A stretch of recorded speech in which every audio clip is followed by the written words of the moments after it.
शक है कि फरवरी 2019 में पुलवामा में सीआरपीएफ काफिले पर हुआ हमला और 22 अप्रैल को पहलगाम में 26 लोगों की हत्या सरकार की साजिश थी। अगर केंद्र सरकार इसकी निष्पक्ष जांच नहीं करती है बल्कि इसके जरिए देश में हिंदू मुस्लिमों को बांटने की राजनीति करती है तो हम समझ जाएंगे कि ये अमित शाह और नरेंद्र मोदी की साजिश के तहत हुआ है।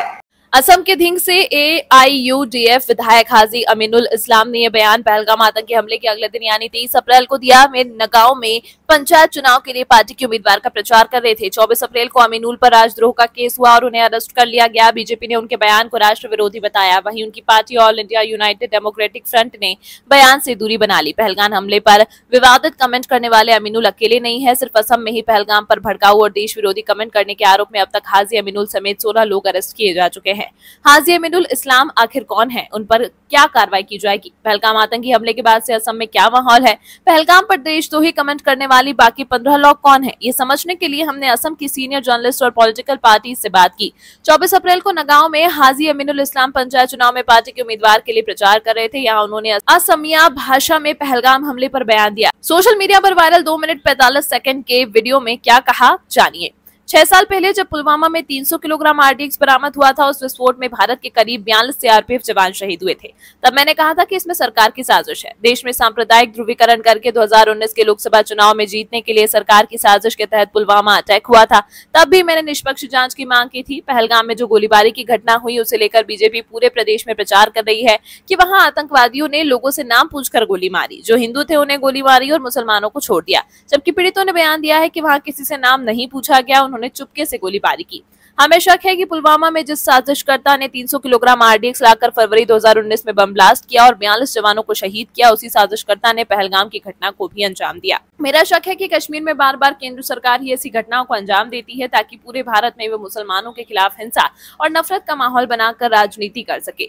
नगांव पुलिस जब विधायक हाजी अमीनुल को हिरासत में लेकर थाने ले जा रही थी तब भी वे शांत नहीं हुए। उन्होंने कहा, मुझे सच बोलने से कोई नहीं रोक सकता।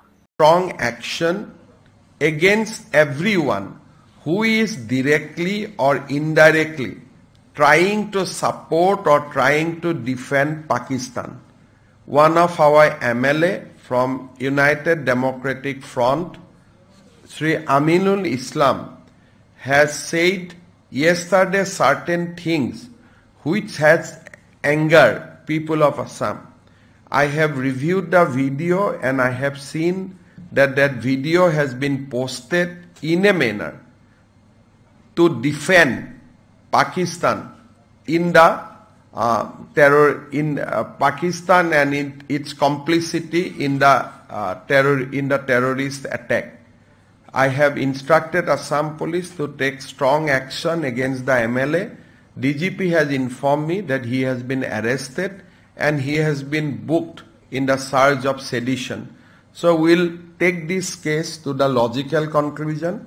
I'd like to warn everybody who is in Assam that any attempt to defend Pakistan directly or indirectly will be taken head on and will take strongest possible action. The action against the MLA is one such example, but we can go further and will hunt down each and everybody whoever try to support directly or indirectly Pakistan, and this is what we have conveyed in strongest possible terms to my police and also to the other law enforcing. যেটো পেহেলগামত যেটো তাত গুলিবৰ্ষণৰ যেটো ঘটনা হল, ইয়াত সমগ্ৰ ভাৰতত বিজেপিয়ে প্ৰচাৰ কৰি আছে যে তাত সন্ত্ৰাসবাদীয়ে তেওঁলোকক নাম খুদি খুদি যদি হিন্দু হয় তেওঁলোকক গুলিয়াইছে, মুছলিম হলে গুলিওৱা নাই। কিন্তু তাৰ যিসকল ভুক্তভোগী তেওঁলোকে আকৌ যেটো বক্তব্য দিছে ইয়াত কোনো কাকো নাম সোধা নাই, আন্ধাৰৰ পৰা তেওঁলোকে গোপনে গুলি বৰ্ষণ কৰিছে। আমাৰ সন্দেহ পুলৱামাত যেটো চক্ৰই 300 কেজি RDX লৈ সেইদিনা বোমা বিস্ফোৰণ কৰি 42 জন CRPF জোৱানক শ্বহীদ কৰিছিল, কালিৰ ঘটনাটো সেই চক্ৰটোৱে কৰিছে।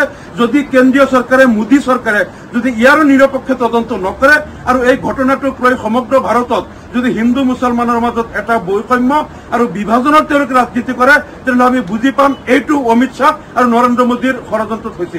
আমি আকৌ দাবী কৰিছো পুলৱামাৰ যিদিনা বোমা বিস্ফোৰণ হৈছিল সেইদিনা আমি যেনেকৈ কৈছিলো ইয়াৰ নিৰপেক্ষ তদন্ত লাগে, আজিও আমি কৈছো পেহেলগামৰ এই ঘটনাৰ তদন্ত লাগে। যদি